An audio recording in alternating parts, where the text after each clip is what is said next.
My husband destroyed my life in exactly 3 minutes and 45 seconds. The ballroom of the Ritz-Carlton in Dallas erupted into chaos. 1,000 camera shutters clicked in unison. It sounded like a swarm of mechanical locusts devouring my reputation. My husband Blake stood at the mahogany podium. He looked like the grieving victim in his $2,000 bespoke suit. However, I knew the devil hiding behind his teary blue eyes. This was not just a breakup, this was a corporate execution. At stake was $4 billion of crude oil assets and my entire future. Blake pressed a button on his silver remote. The massive LED screen behind him flickered to life. A grainy black and white video began to play for the entire world to see. It showed a woman with my blonde hair and my figure entering a cheap motel on the outskirts of Houston. A mysterious man followed her inside. The crowd gasped in horror. I sat in the front row with my hands folded in my lap. I kept my face as still as a frozen lake. Blake pointed a trembling finger at me from the stage. He declared to the press that I had violated Clause 17 of our prenuptial agreement. Therefore, I would leave this marriage with absolutely nothing. No alimony, no house, not even the clothes on my back. He claimed I was a cheater. He claimed I was a gold digger who had betrayed the sanctity of our vows. The reporters turned their cameras toward me. They shouted questions that felt like daggers. They wanted to see me cry. They wanted to see the wife of the biggest oil tycoon in Texas fall apart on live television. But they were wrong. I did not cry. I slowly stood up. I smoothed the skirt of my red dress. I looked Blake dead in the eye. He smirked at me, thinking he had won. He thought he was the hunter. Yet, he had no idea he had just walked into the cage of a lioness. I walked toward the microphone, not to beg for forgiveness, but to burn his empire to the ground. The silence in the room was heavy enough to crush bones. To understand why I stood alone against a room full of vultures, you must understand the monster I married. Blake Sterling was not just a man. He was an institution in Texas. He owned oil rigs from Midland to the Gulf of Mexico. He possessed a smile that could charm a rattlesnake. 5 years ago, I fell for that smile. I was a young art curator with big dreams. Blake swept me into a world of private jets and galas. However, the golden cage slammed shut the moment we said our vows. Our marriage was a business transaction disguised as a romance. Blake viewed me as an asset. I was there to host his parties. I was there to soften his ruthless image for the shareholders. I played the part of the perfect wife perfectly. I ignored the lipstick stains on his collars. I ignored the late nights he spent at the office with his young assistants. I swallowed my pride to keep the peace. But Blake made one fatal mistake.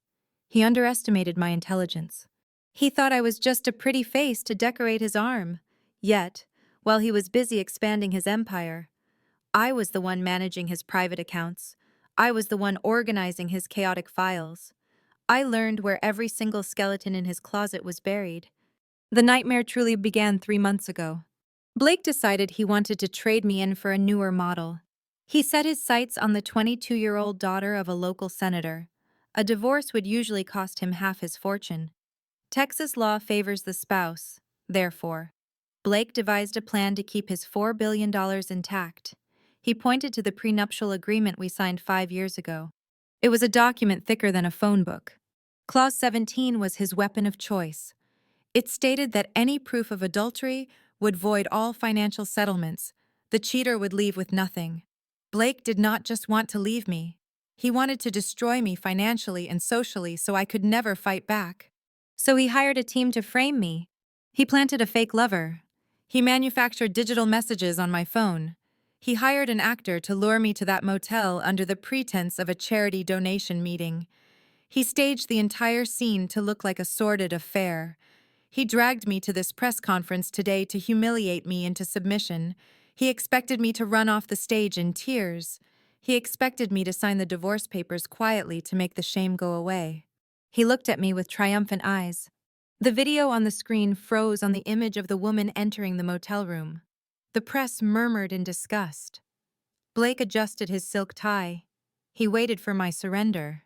However, I had prepared for this war longer than he realized. I reached into my clutch purse. My fingers brushed against a cold, hard flash drive. This small device contained the truth that would turn the hunters into the hunted. I took a deep breath. I stepped up to the podium and shoved Blake aside with a force that surprised us both. I gripped the microphone stand. The feedback screeched through the speakers.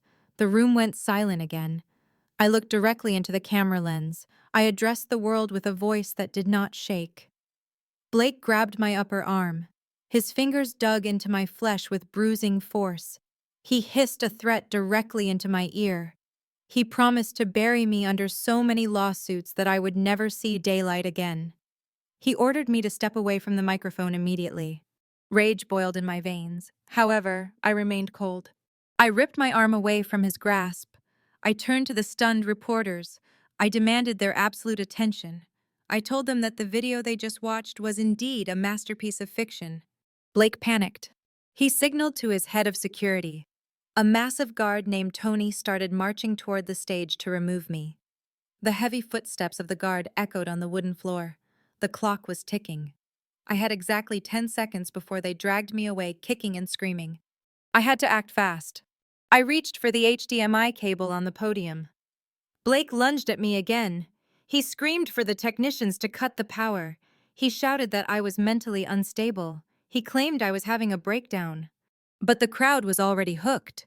The reporters sensed the blood in the water. They shouted for the guards to stop. They wanted to hear the other side of the story. The flashbulbs exploded like a lightning storm in the confusion. I jammed the cable into my laptop.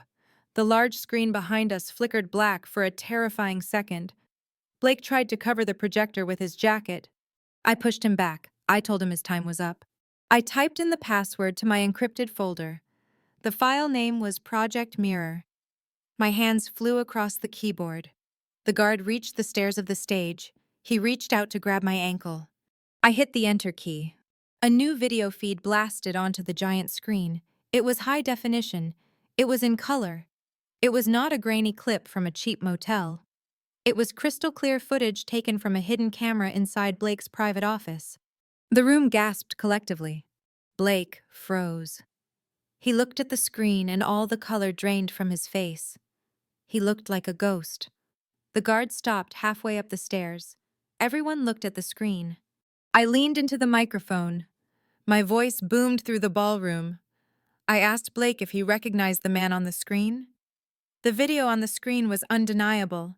It showed Blake inside his executive suite 3 days ago. He was not working on a merger. He was standing in front of a full-length mirror with a theatrical makeup kit open on his desk. The audience watched in stunned silence as the most powerful man in Texas glued a fake beard onto his chin. He put on a pair of dark sunglasses. He pulled a cheap baseball cap low over his eyes. Then, he picked up a shirt. It was a distinctive blue flannel shirt with a torn pocket. A collective gasp swept through the room like a wave.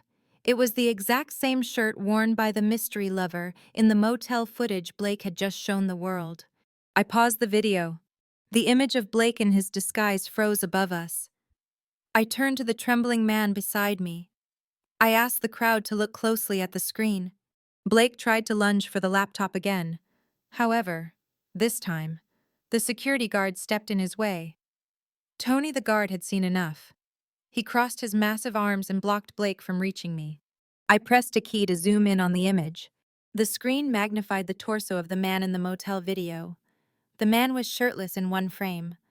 I pointed to the lower right side of his abdomen. There was a small, jagged scar shaped like a crescent moon. Then I pulled up a photo from our honeymoon. It was a picture of Blake on a beach in Maui. He was shirtless. The exact same crescent-shaped scar sat on his abdomen. It was the scar from an emergency appendectomy he had when he was 12 years old. The room exploded. I spoke into the microphone with lethal calm. I explained that Blake was so paranoid about trusting a hired actor with his secrets that he decided to play the role of the lover himself. He thought a wig and a beard would fool the cameras. He thought he was directing a movie. But he forgot the one detail he could not change. Blake Sterling had framed me for cheating with himself. I looked at the reporters. I told them that this was not adultery. This was fraud. This was a conspiracy to defraud a spouse and manipulate a legal contract. I announced that my lawyers had already filed a countersuit 5 minutes ago. Blake collapsed against the podium. His legs gave out. He looked like a puppet whose strings had been cut. He opened his mouth to speak, but no sound came out. The cameras were no longer friendly. They flashed in his face with blinding intensity. They captured every second of his destruction. I leaned closer to him. I whispered so only he could hear. I told him that he should have read Clause 18 of our prenup. Clause 18 was a legal landmine buried deep on page 90 of our contract. I picked up the microphone one last time. I educated the room about the fine print. This specific clause stated that if any party attempted to manufacture evidence to trigger a divorce settlement, the penalty would be absolute. The defrauding party would forfeit their share of the marital assets to the victim as compensation for emotional distress. Blake had not just lost his case, he had accidentally signed his entire empire over to me.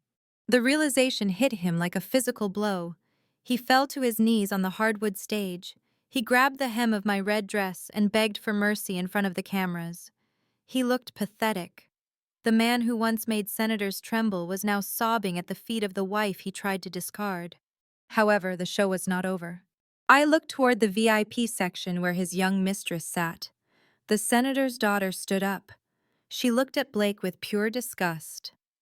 Then, she took the diamond engagement ring off her finger and threw it onto the floor. She turned her back and walked out of the ballroom without looking back. The police arrived moments later. They did not arrest him for adultery. They arrested him for fraud and perjury. The officers marched onto the stage and pulled Blake to his feet. He screamed my name as they dragged him away. He shouted that he built this company from nothing. I watched him disappear through the exit doors. My team of lawyers stepped forward to surround me. They handed me a heavy leather binder. Inside was the transfer of ownership for Sterling Oil. I signed the bottom line with a steady hand. I was no longer just a wife. I was the majority shareholder of the largest energy conglomerate in Texas. I looked at the reporters who were waiting for a statement. I simply smiled and told them the press conference was over. Then, I walked off the stage to the sound of thunderous applause.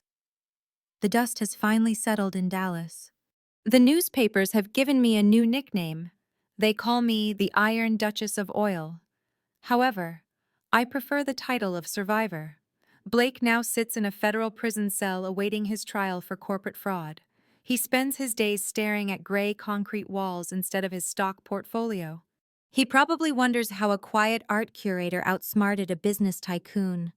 But the answer is simple. He mistook my silence for weakness. He forgot that the person who organizes the house sees where all the dirt is hidden. Intelligence is a weapon that does not need to be loud to be lethal.